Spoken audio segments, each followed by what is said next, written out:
Pessoal, sejam muito bem-vindos. A aula de hoje é sobre avaliação neuropsicológica da hipótese ao laudo, com a Laís Bertola. Daqui a pouquinho ela já vai se apresentar para vocês e fazer essa aula toda. Vocês vão ver que é um tema muito legal e que tem muita coisa bacana para a gente se apropriar. Para quem já é da área da neuropsicologia, quem já tem uma formação nessa área, ou para quem também é psicólogo ou estudante de psicologia, que não seja ainda, mas que tem curiosidade, quer agregar um pouco mais da neuropsicologia no seu trabalho, nas suas condutas clínicas. Pessoal, vocês que estão aqui, seria bacana se vocês dissessem qual é a relação de vocês com a neuropsicologia, se vocês são estudantes, se vocês já trabalham nessa área, se vocês pretendem trabalhar nessa área, estão curiosos aqui para saber um pouco mais, que aí a gente já sabe para onde a gente vai. A cidade também aqui, o Melquisedeque, desculpa se eu falar errado, já falei de Mossoró, Rua Estudante de Psicologia. Vamos ver quem mais que está aqui.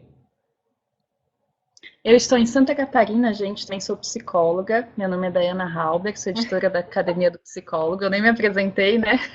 Suponho que vocês saibam, porque eu estou sempre aqui nas aulas. Mas, né? Meu nome é Dayana. Laís está em São Paulo, né, Laís? Estou no estado de São Paulo, no interior de São Paulo, né? Mas sou mineira, né? Mineira. De formação também sou psicóloga, psicóloga. Olha só, tem Maiara. o Antônio. Maiara do Maranhão, Rebeca do Espírito Santo, estudante, Suzano São Paulo. Simone já boa noite, sou de Brasília, já estou na área. Legal, Virgínia de Porto Alegre. Antônio Castro falou, ei Laís, deve te conhecer. Antônio, se for o Antônio que foi meu aluno, sei quem é. Estamos pós-neurologia. Sim. Os conhecimentos. Legal, gente. Pessoal, sejam todos muito bem-vindos. Podem continuar falando aqui no chat, podem ir falando com a gente, falando entre vocês também. Sintam-se bem à vontade. É legal porque aqui a gente reúne pessoas de vários lugares diferentes do Brasil, psicólogos, estudantes, quem já sabe um pouco mais da área, quem está começando. Então é bem legal da gente trocar experiências e a ideia é que a gente aproveite esse espaço. Pessoal, vamos lá, alguns recadinhos importantes, tá? Se vocês tiverem algum problema com a conexão, se estiver travando o áudio ou o vídeo, primeiro tentem dar uma olhada na internet de vocês. Às vezes, como é vídeo, é áudio, fica um pouco pesado na conexão. Tentem não estarem acessando muitas outras coisas ao mesmo tempo, que aí normalmente fica melhor a qualidade, tanto do vídeo quanto do áudio. Se continuar com algum problema, tenta atualizar a página, F5, normalmente já melhora. Se mesmo assim tiver um problema geral, enfim, alguma coisa, vocês podem ir avisando a gente aqui no chat que a gente vê se é um problema nosso. Se é um problema daqui, a gente está com o pessoal aqui, a gente começa de novo, a gente sai, entra de novo, mas normalmente não tem nenhum problema, tá? Normalmente o que acontece é algum problema pontual na internet de alguém, aí atualiza a página, tenta fechar as outras janelas, normalmente já resolve, ok? Com relação ao certificado, pessoal, agora a academia ela pode oferecer certificados de participação nas aulas. Para isso, precisa cumprir 2 critérios bem importantes. Um deles é participar ao vivo, pelo menos 70% da aula. Fica registrado aqui no sistema a hora que vocês entraram, a hora que vocês saíram. E a gente só dá o certificado para quem participar ao vivo, de pelo menos 70%, que é o critério que a gente tem. E aí a gente consegue enviar esse certificado para vocês terem, contar como horas, enfim, para quem for assinante do Psicoclub, tá?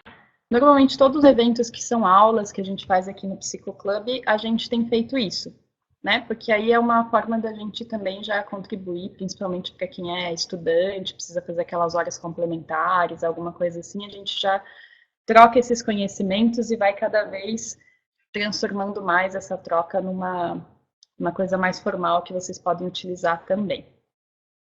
Certo, gente? Qualquer dúvida, vocês mandem aqui. Essa aula vai ficar gravada também, vai estar disponível depois para quem for membro premium do Psicoclub. E em breve, pessoal, se vocês se interessam por neuropsicologia, fiquem de olho nas nossas redes sociais, no Psicoclub, porque em breve a gente vai ter uma aula mais aprofundada, quase que uma continuação disso aqui, a gente vai falar de outras coisas também, porque daqui a algum tempinho, alguns meses, a gente vai lançar um curso em parceria com a Laís também, pela Academia do Psicólogo online. Mas, enfim, esse não é o foco da aula de hoje. Se vocês procurarem lá na Academia do Psicólogo, no site, no calendário de cursos, vocês já vão ver algumas informações. Mas aí na próxima aula a gente dá mais detalhes e aprofunda ainda mais esses conhecimentos. Tá bom? Muitos recados. Ismênia, boa noite. Kátia, boa noite. Quem está aqui no chat, Natália, psicóloga de Osasco, me interesso pela área e faço leituras focadas em desenvolvimento infantil pela visão da neuropsicologia. Legal, gente. Também vai falar um pouco mais das aplicações, que são diversas, né? Em vários lugares a gente pode falar de neuropsicologia. Então, Laís, por favor, né? Já falei demais, a aula é com você, o povo quer saber de neuropsicologia.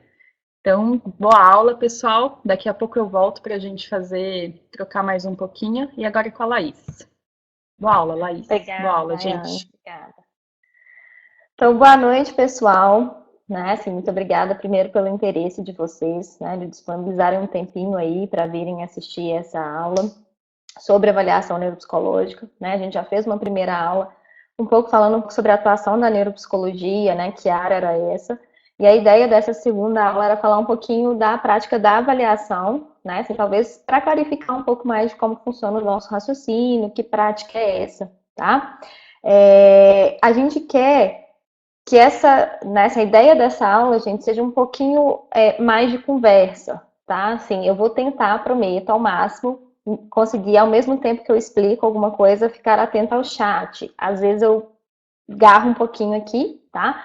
Porque às vezes vocês vão mandando, né, opiniões ou perguntas, mas eu vou fazer o possível para conseguir responder na medida que a gente vai vendo, né, assim, o conteúdo, tá bom? A gente tem uma horazinha aí de aula, então eu sei que não vai dar para eu, né, assim, passar, assim, com muita profundidade tudo, mas eu acho que vai dar para quem tem interesse na área, quem tá, né, se tem interesse em se especializar, quem já está se especializando, etc., ter uma ideia de como funciona, de quais são, né, são os raciocínios que a gente faz por trás, tá bom?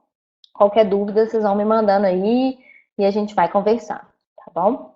Bom, então quem sou eu, para quem não me conhece, né, acredito que muitas pessoas, eu sou psicóloga por formação também, sou doutora, né, mestre e doutora em medicina molecular na UFMG, com foco em neurociência clínica e neuropsicologia. Então, né, tanto meu mestrado quanto meu doutorado foram trabalhando na área de neuropsicologia. E atuo, né, tanto como clínica, como professora e como pesquisadora nessa área, né, assim, sou professora era professora até pouco tempo antes de eu me mudar na graduação, continuo sendo professora de pós-graduação, né, de pós-graduações e sou clínica também, atuo com avaliação e reabilitação dentro da área da neuropsicologia, tá? Atuo há um tempo aí já dentro dessa área, né? Uma área que eu me apaixonei e acabei, assim que eu formei, né? Atuando, me interessando antes, começando a estudar antes de formar.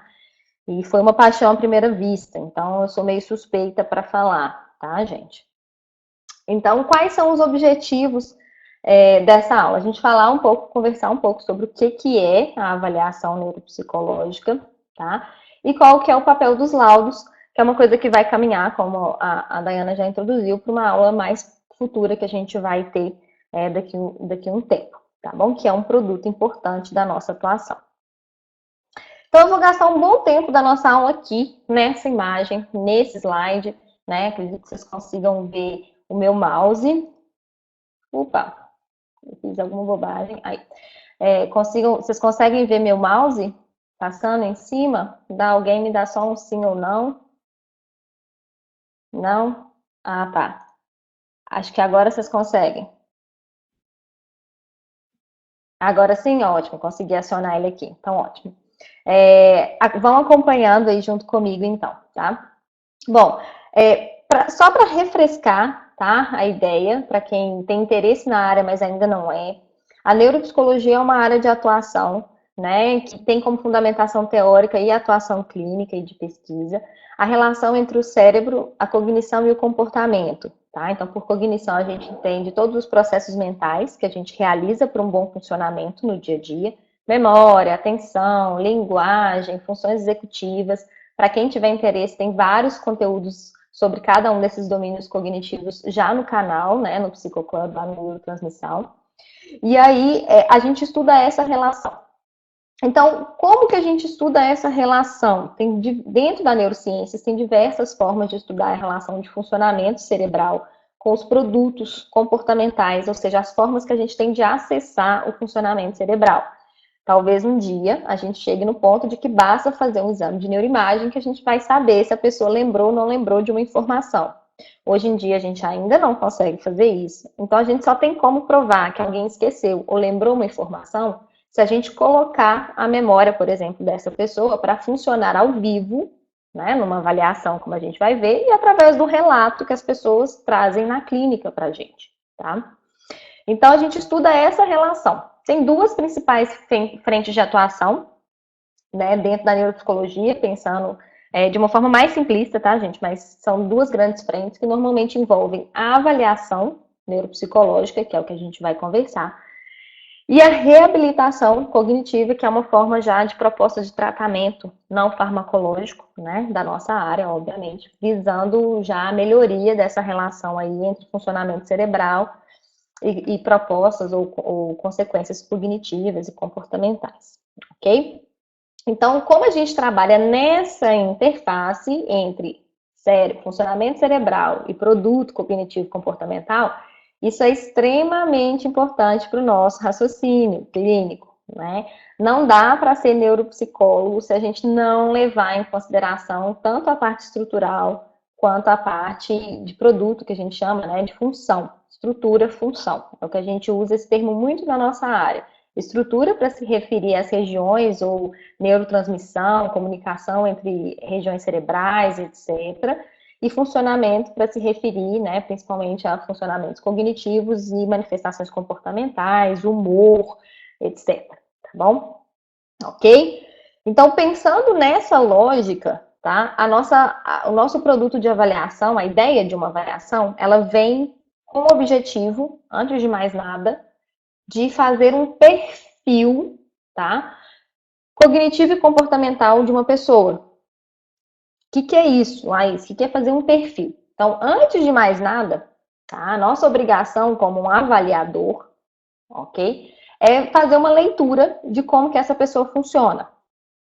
Significa que através da avaliação eu tenho o objetivo de conseguir mapear como que estão funcionando, né? Memória, atenção, linguagem ou qualquer outra habilidade cognitiva comportamental que seja relevante para a vida daquela pessoa. Vocês vão ver porque que eu estou falando relevante, tá bom? Essa é a primeira ideia da avaliação. Vocês vão ver que pode ser que a avaliação ela chegue num diagnóstico, ok? Pode ser que ela não chegue num diagnóstico e não tem nada de errado nisso. Isso é uma outra coisa que eu costumo falar muito, né? A gente acha que vai fazer avaliação, que todo mundo vai ter um diagnóstico certinho, redondinho, que todo mundo que a gente avalia encaixa em algum diagnóstico. Não, tá? Nem sempre. Então, a gente tem que entender que o nosso principal papel é fazer esse perfil, porque esse perfil tem que gerar condutas, tem que gerar produtos. O que esse gerar produto significa? Eu tenho que conseguir, através da minha avaliação, através de entender como o meu paciente funciona, né, como o meu cliente funciona, promover mudanças que melhorem a sua vida de acordo com esse perfil. Pode ser que eu identifique que a pessoa não tem dificuldade nenhuma, tem uma queixa lá que a gente às vezes chama de queixa subjetiva, ela não tem nenhuma, vamos dizer assim, nenhum impacto no dia a dia, não tem nenhuma, né, assim, clareza clínica, não aparece em nenhum instrumento, então às vezes é uma queixa muito sutil, né, muito subjetiva. Mas mesmo quando a gente também não identifica um diagnóstico claro, mas tem alterações nesse perfil de funcionamento, ainda assim a nossa obrigação é propor condutas. Pensar aqui que essa pessoa vai pegar essa informação e fazer o quê com ela, tá? Então, eu sempre friso esses dois pontos. A gente avalia para entender o perfil de funcionamento, né, dessa pessoa por algum motivo, e a gente avalia para propor condutas, né?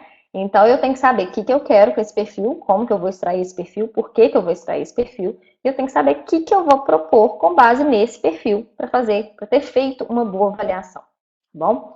Então, eu sei que isso às vezes parece estranho, né? Para quem, às vezes, quem é de outras áreas, ou às vezes aprende muito superficialmente sobre avaliação, vê a avaliação como um processo muito técnico, assim, que eu já falei em algumas publicações no meu transmissão, algo como se a gente fosse testólogo e não avaliador, né? Tem uma diferença muito grande nesse processo. E isso já começa pela ideia de como a gente vê o que é uma avaliação, né? Uma avaliação ela não é um processo de testagem. A testagem ela pode fazer parte de um processo de avaliação, né? A avaliação é um contexto muito mais amplo que requer uma série de técnicas e instrumentos que inclusive a nossa observação clínica é um dos mais importantes, né, assim, nesse contexto, que às vezes ficam esquecidas na ideia da testagem, tá? Então vamos lá. Bom, a avaliação, normalmente ela é requisitada por alguém, certo?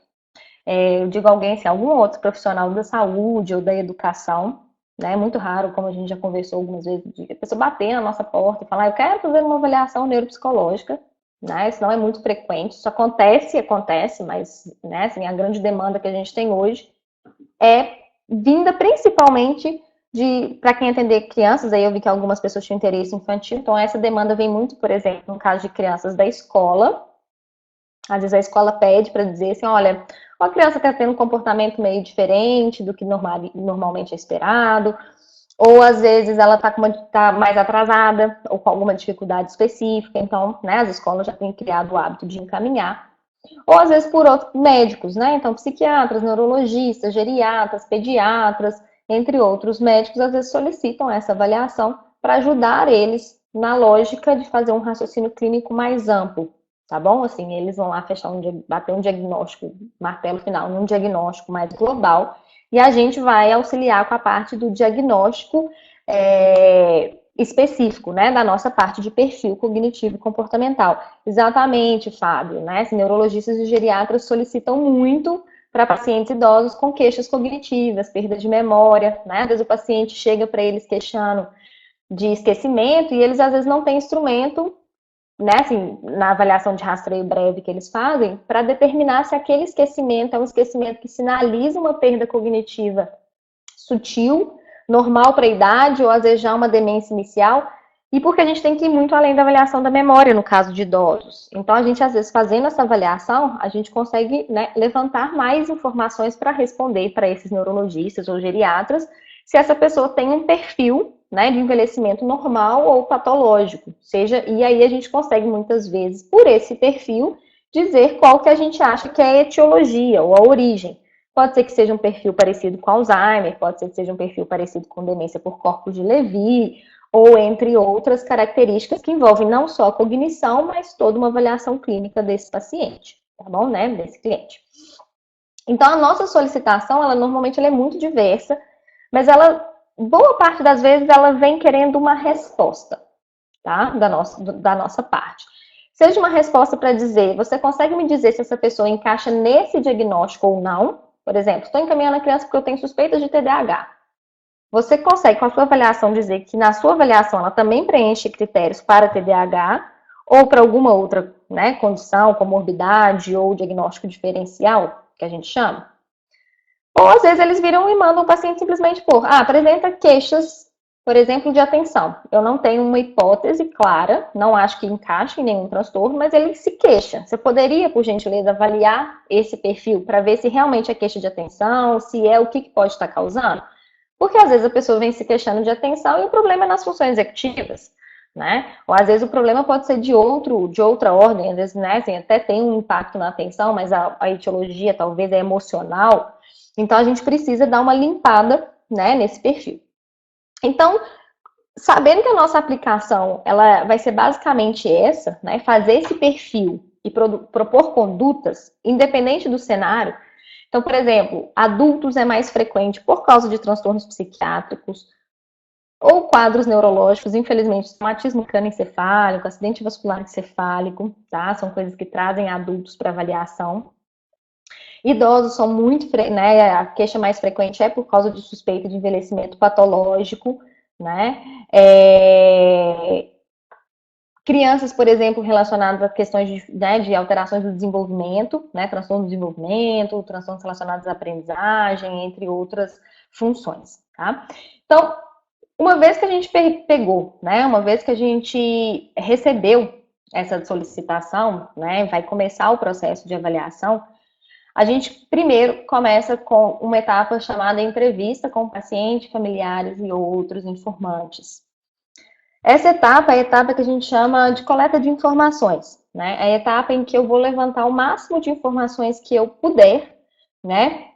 A respeito dessa pessoa, desses sintomas. Eu vou construir uma linha do tempo com relação ao aparecimento das queixas, né? Então não é só assim, tem esquecimento. A gente tem que saber, por exemplo, desde quando, né? Como que surgiu, como que ele se manifesta, se ele piorou de lá para cá, como que ele tem piorado, se é rápido, se é devagar. A gente tem que excluir, por exemplo, ou perguntar outras coisas que possam ser concomitantes ao aparecimento desses esquecimentos, questões de saúde básica, né? Então, assim, a gente faz uma entrevista, tá? Que levanta. Tá cortando muito, gente? Para todo mundo? Só para alguns? Ok? A ideia vou voltar então na ideia da entrevista, tá? A ideia da entrevista é basicamente a gente recolher informações que sejam úteis, né, a respeito do que gerou aquela demanda de avaliação, por que que a pessoa veio fazer, desde quando essas queixas acontecem, como que elas acontecem, e a gente levanta informações clínicas que são relevantes. Então, sobre o histórico médico da saúde, levantar, por exemplo, questões relacionadas ao histórico neurológico, levantar coisas com relação, por exemplo, numa avaliação de criança, para quem tem interesse. É muito comum a gente começar desde lá da gravidez, para saber se correu tudo bem, se tem algum fator que possa ter proporcionado as dificuldades, né? Que hoje lá os 6, 7, 10 anos de idade trouxeram a criança para essa avaliação. No idoso, por exemplo, a gente volta lá na vida adulta para saber como que ele funcionava antes, se era tudo ok, se essas queixas realmente são novas, como que elas aparecem. Então, a gente faz um levantamento de informações com o próprio paciente e com familiares, antes de mais nada. Laís, com o próprio paciente, sim, gente, é importante a gente escutar deles, se eles percebem ou não essas dificuldades, como que eles percebem. Mas mesmo com criança, sim, né? É importante a criança ser escutada. Por que que ela acha que ela está ali? Como que ela vê? É porque não aprende? Vamos perguntar para ela o que que ela nota com relação aos aprendizados dela, né? Assim, quais são as dificuldades que ela observa, o quanto isso incomoda ela.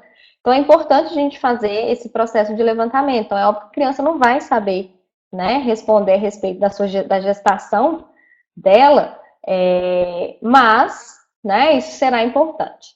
E outros informantes, tá? Por quê? Às vezes você precisa, né, boa parte das vezes, conversar com o médico ou quem te encaminhou. Conversar com a escola. Então, veio do médico, não veio da escola uma criança. Você tem que conversar na escola para saber o que a escola observa dessa criança, o que eles têm a dizer a respeito, se é do processo de aprendizagem, se é do comportamento. Então, a gente tem outros informantes que podem agregar, né, essa construção dessa história, ok? E a gente vai, ao mesmo tempo, obviamente, observar, que é o segundo quadrinho aqui, o comportamento desse paciente, desse cliente na consulta, em outros ambientes.